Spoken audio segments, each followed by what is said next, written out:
ഏതായാലും ആദ്യം വീട്ടിൽ വെച്ച് ഇത്തരത്തിൽ ഈ കുടുംബത്തെ കാര്യങ്ങൾ ധരിപ്പിക്കാൻ ശ്രമിച്ചുവെങ്കിൽ പോലും ആ ചർച്ച പരാജയമായിരുന്നു. തുടർന്നാണ് അവിടെ ഒരു ക്രമസമാധാന പ്രശ്നം ഉണ്ടാക്കേണ്ടതില്ല എന്നുള്ളത് കൊണ്ട് പോലീസ് സ്റ്റേഷനിലേക്ക് വിളിച്ചു വരുത്തിയ ഒരു ചർച്ച നടത്തുന്നത്. ഇപ്പോൾ DYSPയുടെ നേതൃത്വത്തിൽ RDO അതോടൊപ്പം തന്നെ VSDPയുടെ ചെയർമാൻ വിഷ്ണുപുരം ചന്ദ്രശേഖർ, ഈ ഗോപൻ്റെ 2 മക്കൾ എന്നിവർ അടങ്ങുന്ന ആളുകളാണ് ഇപ്പോൾ DYSP ഓഫീസിൽ ചർച്ചയിൽ പങ്കെടുക്കുന്നത്. ഇപ്പോൾ ഹിന്ദു ഐക്യവേദിയുടെ കുറച്ച് ആളുകളുണ്ട്, അവരൊക്കെ ഇവിടെ പോലീസ് സ്റ്റേഷന് മുന്നിൽ തന്നെയുണ്ട്. എന്താണ് നിങ്ങളും ഒരു പരാതി എഴുതി വരുന്നുണ്ട്? പരാതി തയ്യാറാക്കി നൽകിയിട്ടുണ്ട്, നൽകുന്നുണ്ട്.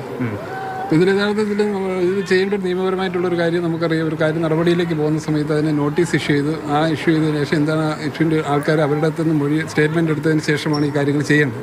അതിൻ്റെ ഒരു നിയമപരമായിട്ടുള്ളൊരു ലംഘനമാണ് ഇതിൽ നടന്നിരിക്കുന്നത്. പ്രത്യേകിച്ച് ഇന്നത്തെ ഒരു സമയത്ത് നമുക്കറിയാം ഇത് ഒരു തെറ്റായ ഒരു പ്രചരണമാണ്. കല്ലറയല്ല, ഹിന്ദു വിശ്വാസ ആചാരപ്രകാരം അതൊരു സമാധി മണ്ഡപമാണ്.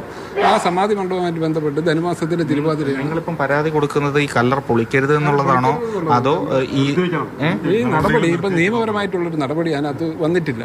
യഥാർത്ഥത്തിൽ നിയമപരമായി അങ്ങനെ പോലീസ് നീങ്ങണമെങ്കിൽ സ്റ്റേറ്റ്മെന്റ് എടുത്ത് അവരുടെ മൊഴിയെടുത്ത് അവരുടെ അനുസരിച്ചിട്ടുള്ള ഒരു കാര്യങ്ങളല്ലേ പോകേണ്ടത്. ഇത് അതിനകത്ത് വേറൊരു കാര്യം വന്നിട്ടില്ലല്ലോ.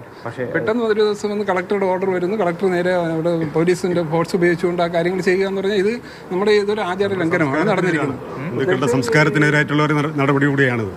വിശേഷിച്ചും നമ്മുടെ ഈ മരിച്ച ഗോപൻ സ്വാമിയുടെ ഭാര്യയ്ക്കോ മക്കൾക്കോ ഒന്നും ഇതിൽ യാതൊരു പരാതിയുമില്ല.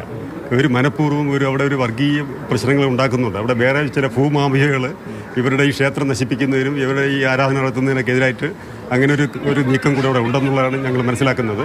ഇതിനെ ഹിന്ദു ഐക്യവേദി എന്തായാലും അനുകൂലിക്കില്ല. ഞങ്ങൾ വീട്ടുകാരോടൊപ്പമായിരിക്കും.